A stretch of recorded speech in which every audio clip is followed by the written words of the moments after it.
Thank you for being here today. For the two sessions, we've been talking about individualism. And last week, we talked about the challenge that diversity poses on what we are going to talk about today on marriage as a covenant.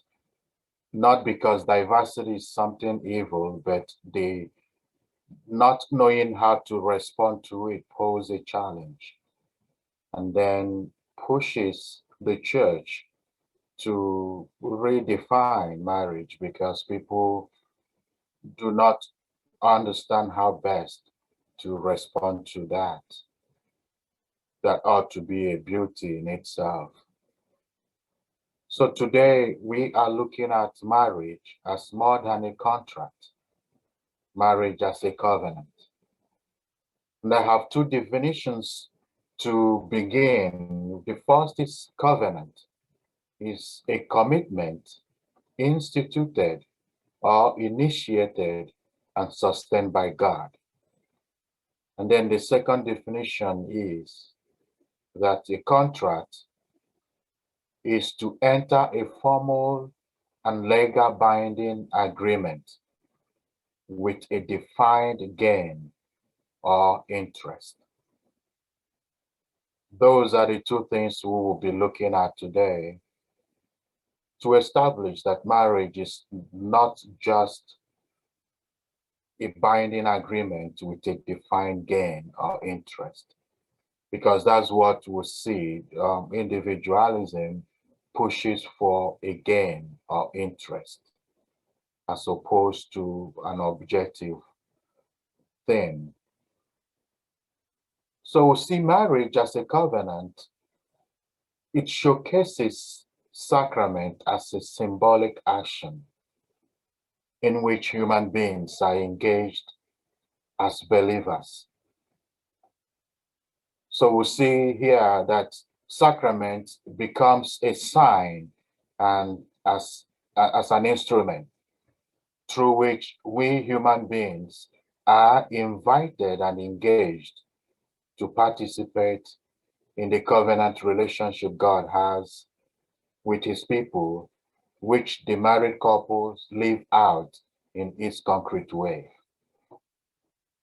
So we see marriage as constituted by mutual consent between a man and a woman, which gives rise to rights and obligations. But we speak of marriage as a covenant. We think of covenant in its normal sense as an elected, as opposed to natural relationship of obligation under oath. That's what contract is, a legal binding that people come together to establish for their individual gain or collective gain, or the gain, they have a bargain and they go for it. But married life and intimate partnership is established by God and is sustained by God and is lived according to the principles that God has made possible. And that is why when we read the Code of Canon Law number 55, it states that marriage as a covenant is a covenant by which a man and a woman establish between themselves a partnership of their whole life, and which of its very nature is ordered to the well-being of the spouses, to the procreation and upbringing of children, which between baptized is raised by Christ to the dignity of a sacrament. So we see that there is some sense of contract in any marriage relationship, but it's not just that. Yes, it comes as a partnership of between a man and a woman, but it goes beyond that to play the role of being a representative of something bigger, a representative of the relationship that is unbroken, the relationship we have with God. So when a Christian enters into this partnership, pledging to love the spouse as Christ would. We have Michael Lawler argues that a Christian marriage is intentionally more than just the communion for the whole of life of this man and this woman. It is more than just human covenant or contract. It is also religious covenant. It is more than law and obligations and rights. It is also grace. And that is where it begins to make the distinction between a contract and a covenant. You remember in contract, there are rights, there are obligations, but they are backed by law. But there is no empathy, there is no mercy. It's either you meet up with a bargain or you are kicked out. That is not the same thing with what happens in marriage as a covenant. Marriage is for life, it's permanent. So, and each person, and it's not 50-50 in contract, it's the 50-50. You do your part, I do my part. Marriage as a covenant invites us to do 100%. We give 100% with hope, not expectation. Those are the key distinctions. In contract, the two people or more than two people have expectations because they come together with a defined interest, and that interest is profit. That interest is a reward for their efforts. Remember, individualism sees even intimate partnership or intimate relationship as a reward to self. That is the same thing that plays out when people approach marriage as a contract.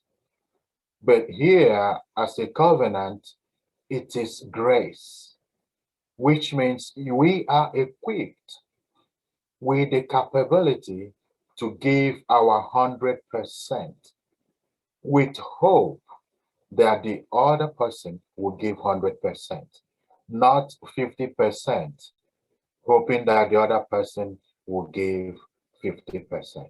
That is the mindset of a contract. So marriage goes beyond a contract by two people with accompanying rights and obligations, which can be broken if either party decides to opt out of the contract.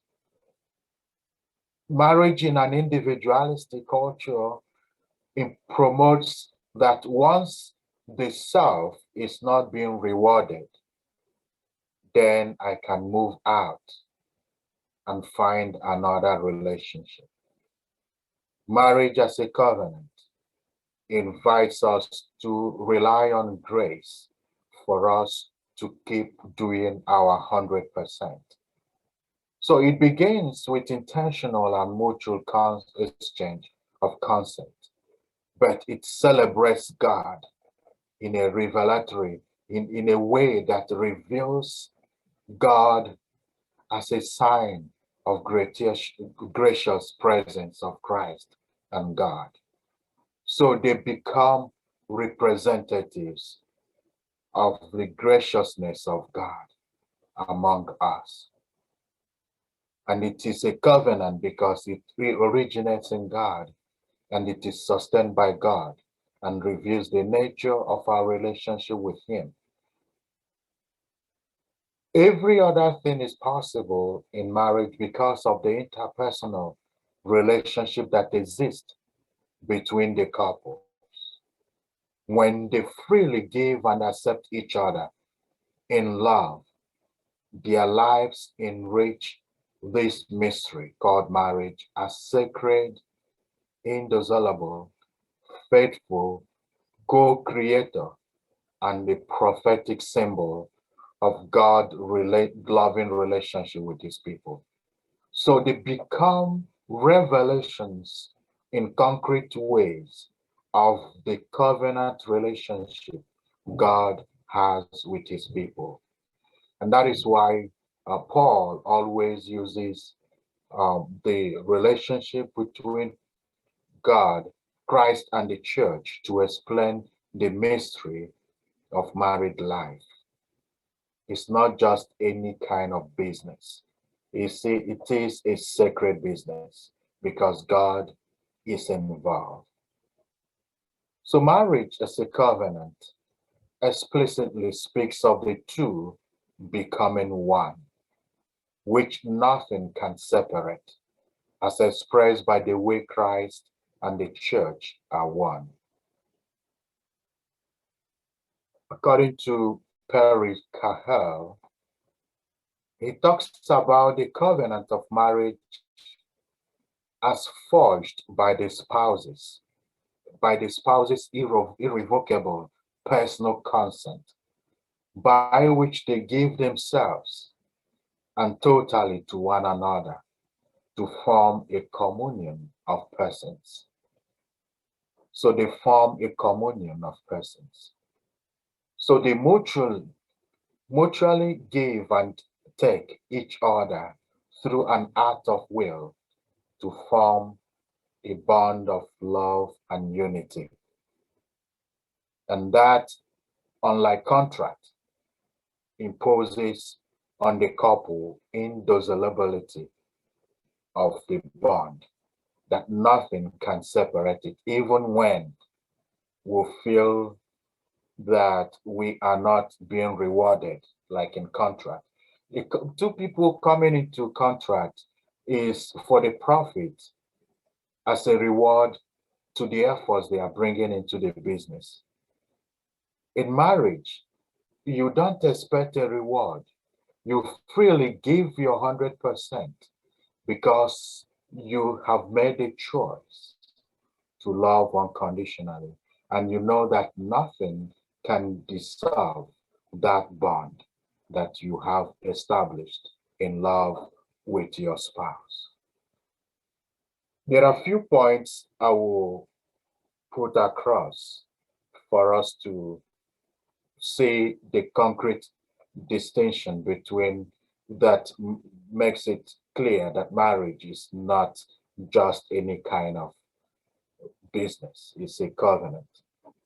Marriage is a community of life and love, and not contract. In contract business, but again, the people are used as material to achieve a purpose. So people are used to achieve that defined interest or gain, the profit. Covenant, we share a community of life and love. Marriage is not defined in terms, it's not just defined in terms of primary and secondary ends, in which the procreation of children is always more important than the mutual love of husband and wife. Because marriage is not just to give birth. It begins with a mutual love that the spouses share, that opens themselves up to the possibility of children. Possibility, which means even when children are not involved in relationship, in that marriage, it's still a covenant, it's still beautiful, it is still sacrament. Because the important thing is not just, they are not children, it's not machine making, children machine, that kind of object that we are just here for the children. No, we are here for each other with the openness to the possibility of children. Contracts, they are just in that relationship for the profit, not for themselves. They may not like themselves. They may not even have anything in common. But the end point is the end, which is profit. It is different in marriage as a covenant. Marriage involves mutual consent and exchange of love between husbands and wives. That is why married couples enter a lifelong journey of conversion and mutual growth in love. In contract, there's no need to grow If you can't meet up, we drop you. If you can't give us what we need, we drop you. But married couples in marriage as a covenant are open to growth because they know that human nature and humanity is so dynamic, and they open themselves up to the grace of God to help them to grow in holiness and in love for each other. Marriage involves faith. It is a sacrament, an act of worship, an expression of faith, and a sign of church's unity, and a witness to the presence of Christ. It involves faith. There's no faith in business, in contract. It's not working, there's no need to wait to tomorrow. There's no need to believe it will work. We just cut it off because it's not working. Then understanding marriage as a covenant enriches the couple's appreciation of marriage as a special union that is a sacred plan. God planned marriage as a permanent union, as fruitful and faithful, and above all, as a living symbol of God's love and fidelity for his people. And lastly, only marriage that is a covenant can live out our baptismal commitment, committing ourselves to a life of equal and intimate partnership in abiding love, and form a kind of domestic church where faith is nurtured and where faith continues to grow in discipleship, fidelity, and love of neighbor. Only marriage that sees itself as a covenant is capable of seeing their family as a domestic church, where the faith they share with each other is nurtured in their children and in themselves, and then contribute to sustain it. At that point, they see sacrament as a continuum and not just an event. They see themselves becoming the first teachers of faith to the gift that their love for each other brings. They see themselves as those who are the first witnesses of faith to their children, whom they see as gift from God, in whom they represent and witness to people as in concrete ways the relationship we share and have with God, a covenant and not just a contract.